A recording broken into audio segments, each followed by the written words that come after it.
보통 우리가 인간을 가리켜서 말할 때 호모 사피엔스라는 말을 많이 씁니다. 호모 사피엔스. 근데 최근에 아주 호모 사피엔스라는 말 말고 단어가 하나 더 생겼어요. 인류가 그동안 경험하지 못한 새로운 인간에 대한 모습인데, 그건 뭐냐면 호모 마스쿠스. 네, 마스크를 쓴 인간. 네, 그 희한하잖아요. 보기만 해도. 이렇게 아마 인류 역사에 다 마스크를 쓰고 공적 석상에 등장한 일이 별로 없었을 것입니다. 우리가 정말 신기한 시대를 살아가고 있다고 생각합니다. 인간이 이 땅에서 생존하기 위해서는 두 가지 필수적인 것이 있어요. 두 가지 아주 필수적인 거, 없어서는 안 되는 것, 생존을 가능하게 하는 두 가지. 이게 뭐냐, 하나는 생명이고 또 하나는 사명입니다. 생명과 사명. 한번 따라서 보세요. 생명과 사명. 우리가 사도행전 20장에 보면 바울 사도가 에베소 교회를 사역하고 떠나면서 자기 어떤 마음으로 그동안 사역해 왔는지 고백을 합니다. 이런 바울의 유명한 고백이 있죠. 내가 달려갈 길과 주 예수께 받은 사명, 곧 하나님의 은혜의 복음을 증언하는 일을 마치려 하면은 나의 생명을 조금도 귀한 것으로 여기지 아니하노라. 바울이 두 가지 단어를 썼어요. 사명과 생명. 주 예수께 받은 사명, 예수님께 받았던 사명, 그 사명은 하나님의 은혜의 복음을 증언하는 것. 그 사명을 위해서는 내 생명을 조금도 귀한 것으로 여기지 아니한다. 생명이 중요하죠. 생명 없으면 생존할 수 없으니까, 살 수 없으니까. 그런데 생명 이상으로, 생명 못지않게, 아니 생명보다 더 중요한 것이 있습니다. 그것이 바로 사명이에요. 사명. 사명이 없으면 생존의 의미가 없어요. 살아야 할 이유가 없어요. 그냥 서바이브만 하고 존재하는 것이지 삶의 진정한 의미가 없어요. 사명 때문에 생명은 빛나는 것입니다. 생명은 가치를 지니는 것입니다. 그러니까 생명 이상으로 중요한 것이 뭐다? 사명이라는 것입니다. 사명. 저 유명한 구약의 선지자 요나가 사명을 받습니다. 어느 날 사명을 받습니다. 우리가 요나서라는 책 딱 열면 1장이겠죠. 요나서 1장이 이렇게 시작됩니다. 여호와의 말씀이 아미떼의 아들 요나에게 임하니라. 이르시되 너는 일어나. 요나서 1장 2절에요. 너는 일어나 저 큰 성읍 니느웨로 가서 그것을 향하여 외치라. 그 악독이 내 앞에 상달되었음이니라. 요나야, 네 하나님 니느웨로 가라. 세 가지 단어를 하나님이 쓰셨어요. 세 가지 동사. 일어나라, 가라, 외치라. 일어나 가서 하나님의 말씀을 외치라는 것입니다. 요나에게 주신 사명이에요. 일어나 가서 외치라. 그런데 1장에 보면 요나가 가서 이 사명을 제대로 감당했습니까? 아니죠. 네, 도망갔습니다. 요나서 1장 3절에 보시면 그러나 이렇게 시작이 됩니다. 그러나 요나가 여호와의 얼굴을 피하려고 일어나 다시스로 도망하려 하여. 하나님은 저 북쪽에 위에 있는 니느웨로 가라고 그러는데 요나는 정반대의 방향으로 다시스로 도망가고 있습니다. 그러나 사명 없이는 삶의 이유가 없는 이 사람에게 진정한 생존의 의미를 세워주기 위해서 하나님이 요나를 추적하시죠. 네. 바람을 몰고 폭풍을 몰고 요나를 추적하십니다. 그리고 요나를 1장의 마지막에 보면 큰 물고기 속에 집어넣으십니다. 요나서 2장에 보면 요나가 그 물고기 속에 들어갔을 때 스올의 뱃속이다 이런 말을 해요. 스올의 뱃속. 스올은 무덤, 죽음이란 뜻입니다. 그래서 죽음 같은 시간, 무덤 같은 시간을 보내게 됩니다. 사랑하는 여러분, 지나간 2년, 3년의 소위 팬데믹 코로나의 시간, 이 시간이 무덤 같은 시간, 죽음 같은 시간이었죠. 전 인류에게, 한국 사람은 물론이고 전 인류에게 무덤 같은, 죽음 같은 시간을 우리는 보냈습니다. 조금 빠져나오는 것 같은, 적어도 이제 집회의 자유를 갖고 예배에는 어느 정도 나올 수 있는 그런 조금 문이 열렸어요. 거의 3년 만에 우리가 맞이하는 시간이죠. 네. 자, 그 물고기 뱃속에서 요나는 어떤 모습을 갖습니까? 우리 1장의 요나의 모습은 하나님으로부터 도망치는 요나. 이게 1장의 요나예요. 한번 따라서 보세요. 하나님으로부터 도망치는 요나. 그 1장의 요나의 모습이에요. 근데 2장에 보면 물고기 뱃속에 들어가서 무덤 같은, 죽음 같은 시간을 보내면서 하나님을 향하여 다시 나와요. 이상하게 하나님을 향해 다시 나오는 요나. 한번 따라서 하세요. 하나님을 향해 다시 나오는 요나. 그럼 잘 된 거죠. 이 물고기 뱃속에 들어가는 것이 이 죽음 같은 시간, 무덤 같은 시간이지만 거기서 다시 하나님 앞으로 나옵니다. 이 2장에서, 요나서 2장에서 중요한 단어가 있다면 다시라는 단어예요. 다시. 자, 2장에, 요나서 2장에 여러분이 4절을 보신다면 내가 말하기를 내가 주의 목전에서 쫓겨났을지라도 다시, 여기 중요한 단어, 마법 같은 중요한 단어, 다시 주의 성전을 바라보겠나이다. 아니, 그 무덤 속에 들어가서, 음부 속에 들어가서 죽음 같은 시간을 지내면서 다시 주님을 바라봐요. 다시 주님을 바라봅니다. 그 물고기 뱃속에 들어가는 이 경험은 꼭 필요했던 경험이죠. 필요했던 시간이에요. 하나님의 특별한 섭리 때문에 허용된 삶의 자리가 바로 물고기 뱃속이었던 것입니다.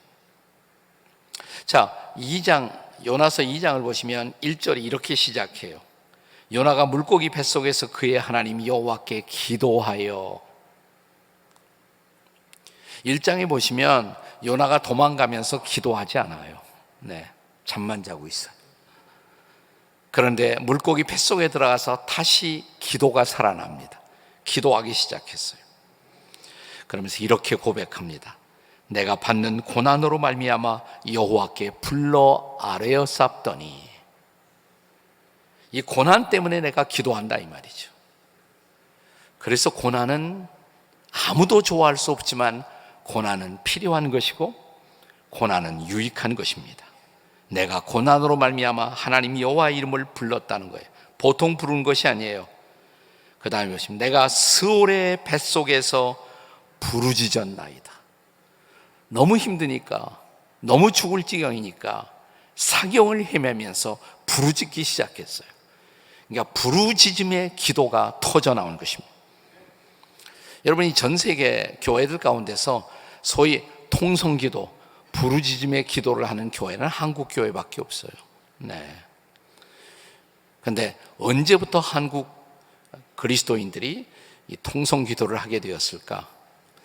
역사를 연구하는 사학자들은 아마도 그 평양 대부흥 때, 그때 정말 회개하고 그때 기도하다가 이 부르짖는 기도가 터져 나왔다. 그때부터 그것이 한국 교회의 통성기도가 되었다 이렇게 말합니다. 근데 그때가 언제냐면 나라가 망해가는 때예요.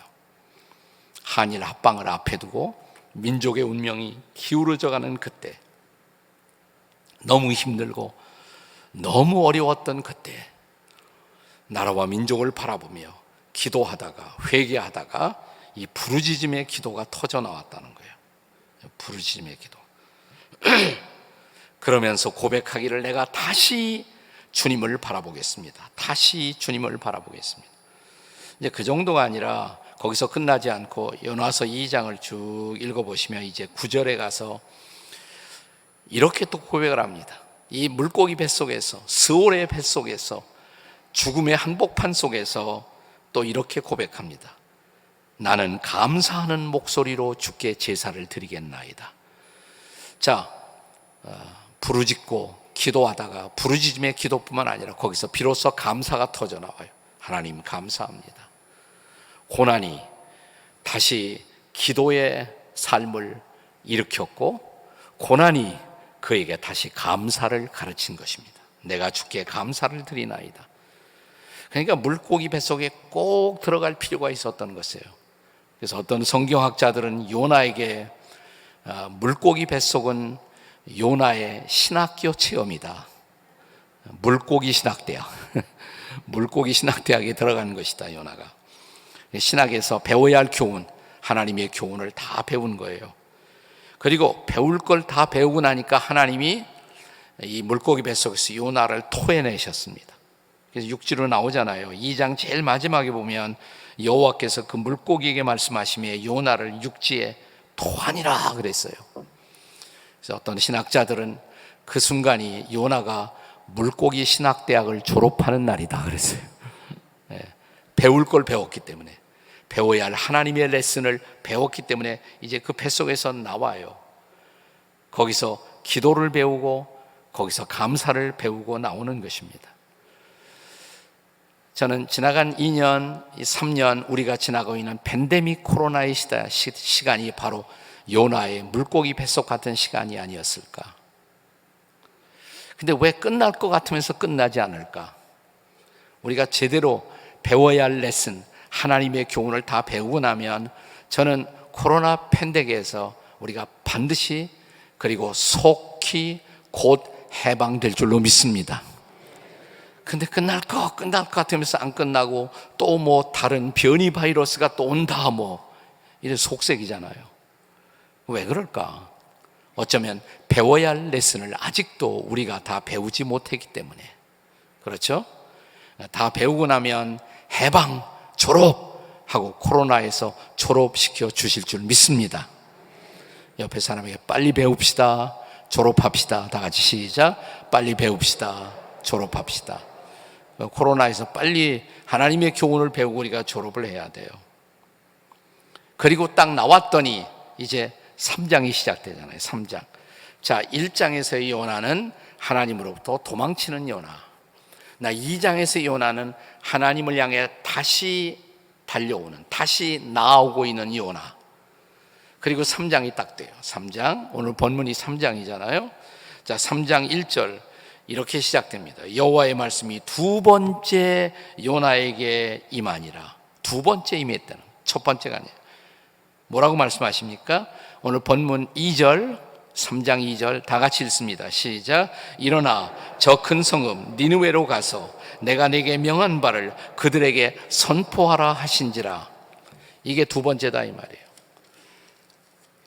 그럼 첫 번째 뭐예요?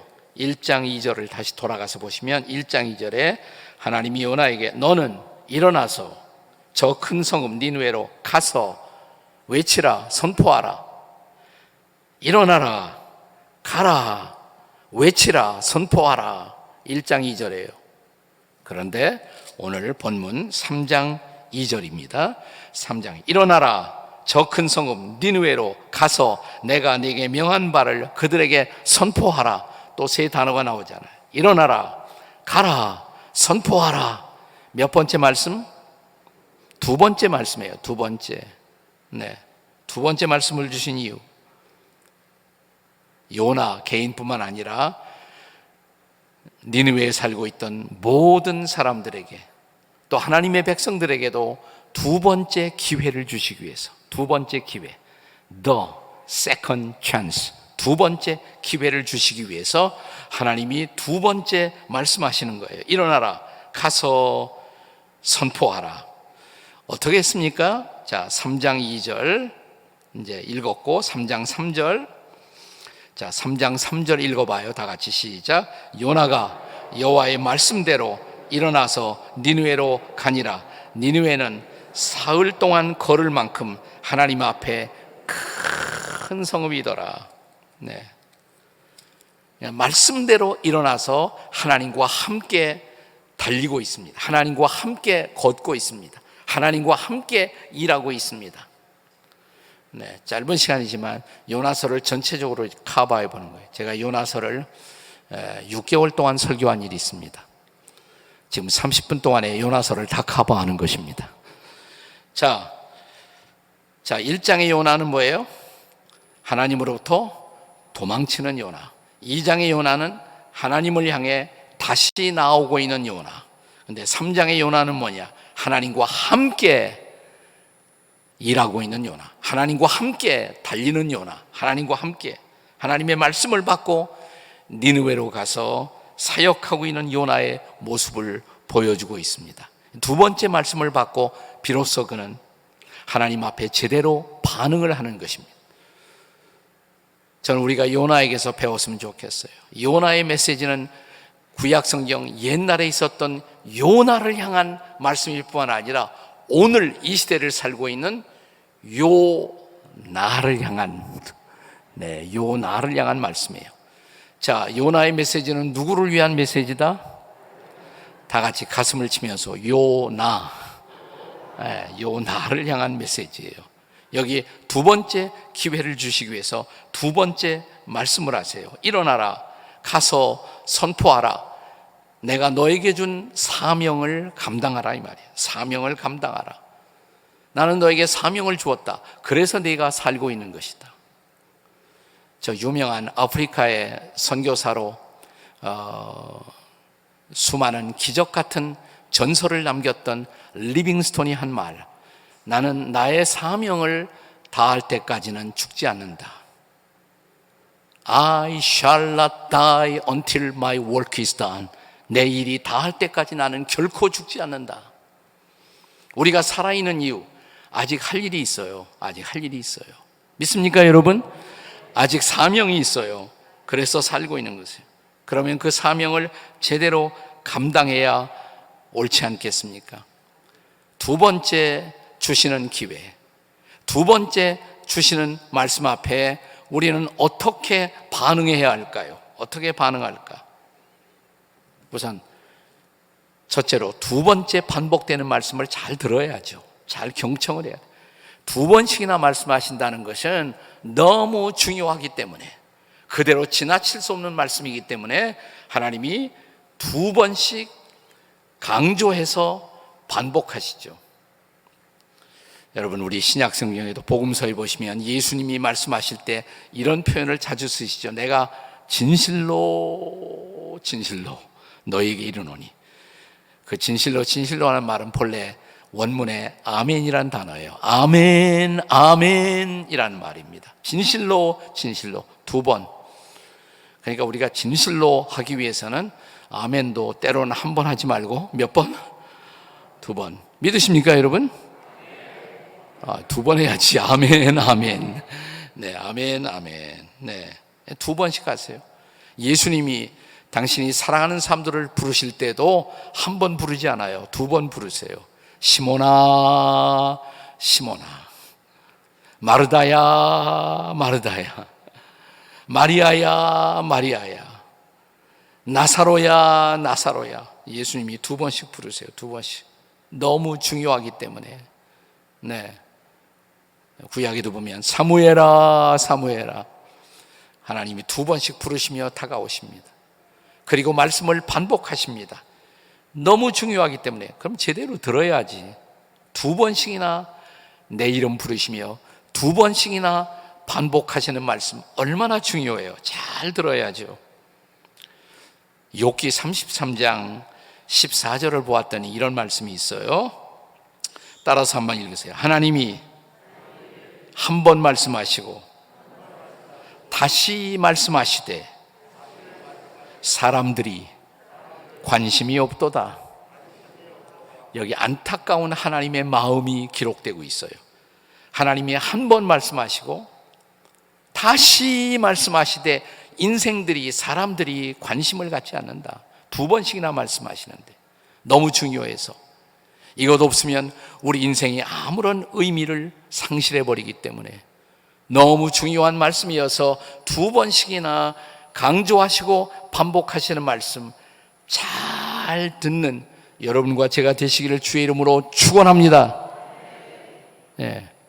우리 남자들은 그런데 이쪽으로 듣고 일로 다 버려요. 네. 또 우리 여성 자매님들은 양쪽으로 듣고 일로 다 쏟아요. 예. 잘 들읍시다. 잘 경청합시다. 중요한 말씀입니다. 하나님이 이 시대를 향해, 우리의 남은 인생을 향해, 코로나의 마지막 시간을 향해서 나아가고 있는, 헤쳐가는 우리를 향해서 다시 주시는 말씀, 오늘 이 말씀은 잘 경청하는 여러분과 제가 되시기를 주의 이름으로 축원합니다. 2번씩 반복되는 말씀을 잘 경청하십시오. 그리고 2번째는 2번씩이나 반복되는 말씀을 순종하십시오. 경청만 하면 뭐예요? 순종을 해야지. 순종하는 것이 중요하죠. 자, 2번씩 반복되는 말씀 앞에 따라서 하세요. 순종합시다. 옆에 사람 쳐다보고 정말 순종합시다 하세요. 저 남아프리카에서 사역했던 앤드루 모레이라는 하나님의 사람이 있습니다. 그분은 이런 말을 했습니다. 우리가 예수를 믿는 순간 우리는 학교에 입학한다. 그 학교는 순종의 학교이다. 이 학교에서 평생 배워야 할 단일한 교훈, 유일한 레슨, 그것은 순종의 레슨이다. 저는 저와 여러분이 제대로 하나님께 순종을 배우는 성도이기를 주의 이름으로 축원합니다. 순종해야 진짜 순종해요. 따라서 순종해야 순종이십니다. 순종하지 못하면 옆에 사람 쳐다보고 잡종이십니다. 네, 순종해야 뭐라고요? 순종이라고. 하나님의 순종이, 진짜 하나님의 백성이 되려면 순종을 배워야 돼요. 순종. 네, 히브리서 5장에 보시면 이런 말씀이 있어요. 8절에 예수 그리스도를 향해서 히브리서 기자는 그는 하나님의 아들이시라도 순종함을 배워서 온전함에 도달하셨다. 여러분, 예수님도 순종을 배우셨대요. 하나님의 아들이신 예수님도 순종을 배웠다면 여러분과 저는, 우리는 얼마나 더 순종을 배워야만 할까요? 그런데 고난을 통해서 배우셨다고. 고난을 주시는 목적은 항상 이 고난을 통해서 우리를 교정하시고, 순종해야 돼. 너 순종을 배워야 돼. 순종. 그럼 순종을 배워야죠. 요나는 잘 배웠어요. 잘 배웠어. 1장에서 도망가던 요나, 하나님이 쫓아와 그를 물고기 뱃속에, 스올의 뱃속에 죽음 같은 무덤 속에 그를 가두어 놓았습니다. 네, 그때 비로소 기도하기 시작했고, 순종하기 시작했고, 감사하기 시작했고, 그랬더니 하나님이 2번째 찬스를 주세요. 2번째 찬스. 네. 그리고 다시 하나님의 사명 앞에 서게 된 것입니다. 그리고 사명의 땅으로 간 것입니다. 그리고 사명의 땅에서 그는 이제 일하기 시작합니다. 오늘 본문 4절에 보시면요, 3장 4절에 다 같이 읽어요. 시작. 요나가 그 성읍에 들어가서 하루 동안 다니며 외쳐 이르되 40일이 지나면 니느웨가 무너지리라. 네, 요나가 외치면서 40일의 시간을 니느웨 사람들에게 주었어요. 이 40일도 기다림의 시간이에요. 기다림의. 니느웨 백성들에게 회개할 수 있는, 순종할 수 있는, 돌이킬 수 있는 기회를 주신 거예요. 성경에 40일이 많이 나오죠. 노아의 홍수 40일이죠. 그때도 40일. 모세가 이스라엘 백성들을 위해서 시내산에 토라, 계명, 하나님의 말씀을 받으러 올라갔을 때 40일을 기다립니다. 40일. 엘리야가 노뎀나무 아래서 일어나 다시 나아갈 때 40일 길을 가요. 40일 길을 갑니다. 예수님 공생애를 시작하시면서 광야에 나가 40일 동안 기도하시죠. 이 40일은 기다림의 시간, 준비의 시간, 돌이킴의 시간, 그 기회를 주신 것이에요. 40일 동안. 네. 그러니까 이제 제대로 우리는 순종을 배울 수가 있어야 합니다. 참으로 순종을 배우는 저와 여러분이 될 수 있기를 주의 이름으로 축원합니다. 그리고 이제 중요한 것은 순종의 결과를 기대할 수가 있어야 돼요. 따라서 하세요. 순종의 결과를 기대합시다. 자, 기도하고 순종했으면 이제 하나님이 일하시겠지. 하나님의 일하심을 기다리고 기대할 수가 있어야겠죠. 기대가 없다는 것은 제대로 기도하지 않았다는 것이에요. 기도하는 사람들의 마음속에는 기대가 있어요. 네, 우리가 흔히 기도에 대해서 늘 말하는 유명한 명언이 있잖아요. 우리가 일하면 우리가 일하지만 우리가 기도하면 하나님이 일하신다. 아멘. 다 같이 우리가 일하면 우리가 일하지만 우리가 기도하면 누가 일하세요? 하나님이 일하십니다. 아멘. 아멘. 하나님이 일하세요. 하나님이 일하세요. 그 하나님의 일하심을 이제 기다리는 거예요. 자, 이 기다리는 니느웨의 백성들의 모습을 오늘 본문은 어떻게 기록하고 있습니까? 5절에 보시면, 자, 본문 5절 다 같이 읽습니다. 시작.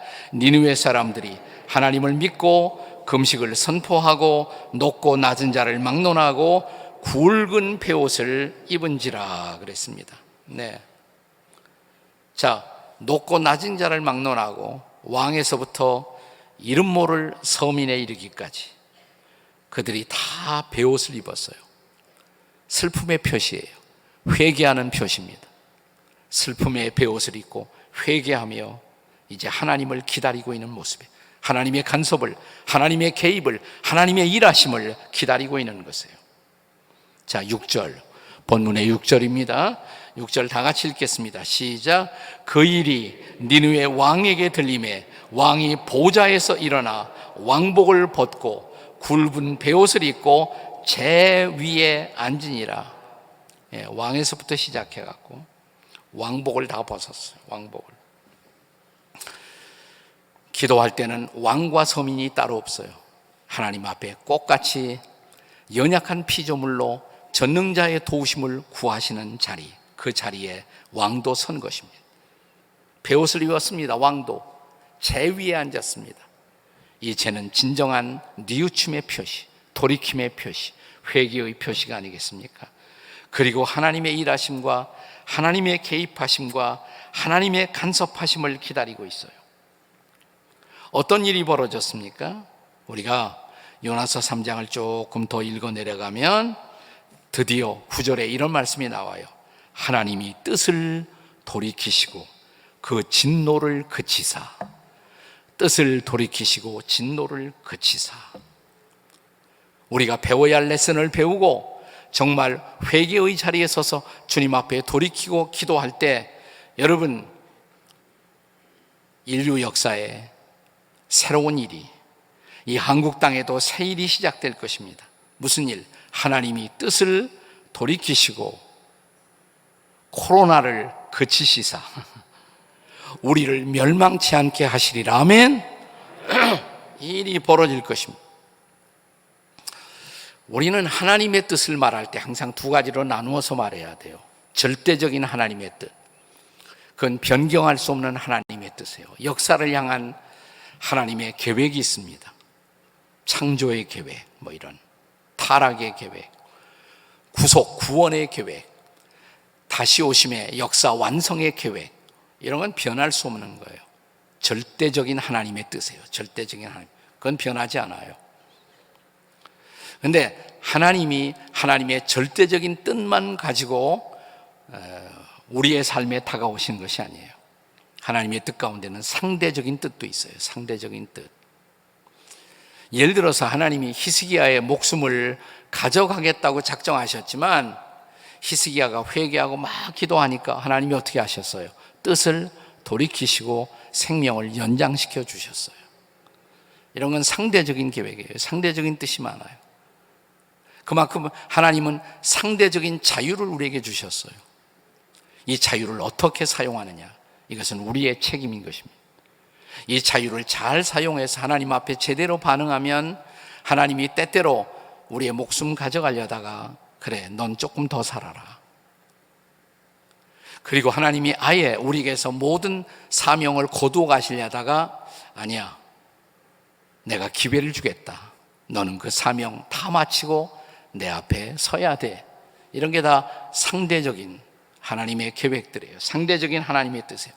그것은 변경될 수 있는 것이에요. 뜻을 돌이키시고. 그래서 우리가 기도하는 거죠. 아무것도 변경될 수 없다. 역사는 다 프로그래밍 되어 있다. 그렇다면 기도할 필요도 없는 것이죠. 저는 하나님의 절대적인 주권을 믿어요. 그러나 인간에게 주신 상당한 자유가 있습니다. 이 자유를 가지고 어떻게 반응하냐에 따라서 하나님이 반응하시고 그 하나님이 우리와 함께 역사를 만들어 가시는 것입니다. 자, 뜻을 돌이키시고 진노를 그치사 우리가 멸망치 않게 하시리라고. 자, 우리가 읽고 있는 요나서 3장 마지막 구절은 이렇게 끝납니다. 하나님이 그들이 행한 곳 그 악한 길에서 돌이켜 떠난 것을 보시고 하나님이 또 나와요. 뜻을 돌이키사 그들에게 내리라고 말씀하신 재앙을 내리지 아니하시리라. 그러니까 하나님이 우리에게 5년 코로나를 계획하셨다가 3년으로 끝나라, 그렇게 하실 수가 있는 거예요. 그죠? 네.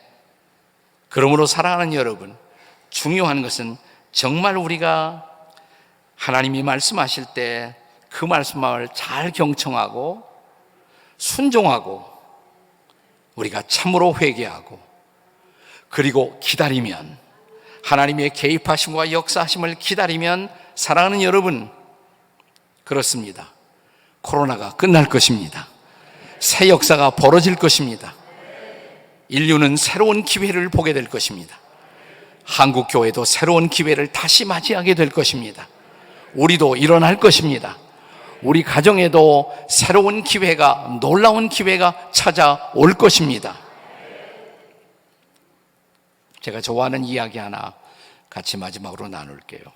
여러분, 지금 우리가 새벽 시간이지만 환한 전등, 전구 아래서 빛 가운데서 이렇게 하나님을 경배하고 있죠. 이 전등을 만든 유명한 발명왕 에디슨의 일화입니다. 토마스 에디슨. 그가 오랫동안 수고해서 드디어 전구를 만들었어요. 그리고 마지막 이제 전구를 소켓에 이렇게 끼워 넣는 그날, 자기가 데리고 있던 많은 조수들 가운데서 에디슨은 가장 나이 어린 조수, 오늘 여기에 어린 우리 친구들도 많이 와 있는데 제일 나이 어린 소년 조수에게 그 책임을 맡겼어요. 네가 끼워봐. 이 전구를, 오랫동안의 연구를 통해서, 실험을 통해서 만들어진 전구를 끼우는 그날, 이 어린 소년은 티네이저의 소년이었는데 벌벌 떨고 이 전구를 끼다가 놓쳤어요. 깨졌습니다. 전구가 깨졌습니다. 실패한 거죠. 실수한 것이죠. 그래서 그들은 거의 한 달 이상 또다시 전구를 만드는 작업을 해야만 했었습니다. 그래서 다시 상당한 시간이 지나 전구를 다시 만들었습니다. 그리고 전구를 끼는 그날, 에디슨은 그 소년을 다시 부릅니다. 네가 끼워봐. 전 못해요. 이제 저는 절대로 못해요. 저는 할 수 없어요. 그때 이 어린 조수 소년을 바라보며 토마스 에디슨이 말한 유명한 말이 있습니다. 영어로 두 말을 했어요. You can do it. 넌 할 수 있어. Try it again. 다시 해봐. 넌 할 수 있어. 다시 해봐. 넌 할 수 있어. You can do it. Try it again. 다시 해봐. 우리는 지나간 2년 동안, 3년 동안 우리 가정에서, 우리의 일터에서, 우리의 예배의 자리 교회당 안에서도, 또 아직도 허리 잘린 한반도 안에서 숱한 고난을 경험하고 실수를 경험하고 실패를 경험했습니다. 우리 중에 많은 사람들은 주저앉아 있습니다. 다시 일어날 용기를 갖지 못한 채 우리는 주저앉은 채로 이 무더운 여름철의 마지막을 보내고 있습니다. 그리고 우리는 특세를 통해서 하나님 앞에 나와 기도하고 있습니다. 자, 우리의 예배를 받으시고 우리의 기도를 들으시고 우리에게 다가오시는 주님, 우리에게 지금 뭐라고 말씀하실까요? You can do it!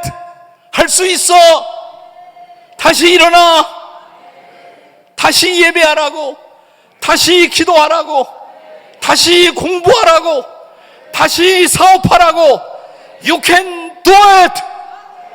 그 하나님이 역사하시면 일어날 것입니다. 새로운 날이 전개될 것입니다. 예수님이 십자가에서 돌아가셨을 때 제 아들은 뿔뿔이 흩어졌습니다. 모든 것은 끝났다고. 부활하신 주님, 십자가에서 다시 일어나신 주님, 제 아들에게 찾아와서 하시는 말씀도 이 말씀이에요. 다시 일어나라고. 내가 너와 함께 한다고. 엠마오길에서 다시 가슴이 뜨거워진 주의 제자들 일어났습니다. 사명의 자리로 돌아갑니다. 예루살렘으로 말씀을 전하기 시작합니다. 외치기 시작합니다. 새로운 새벽이 밝아옵니다. 오늘 이 은혜가 대전중앙교회 충만하시기를 주의 이름으로 축원합니다. 아멘, 아멘. 기도하시겠습니다.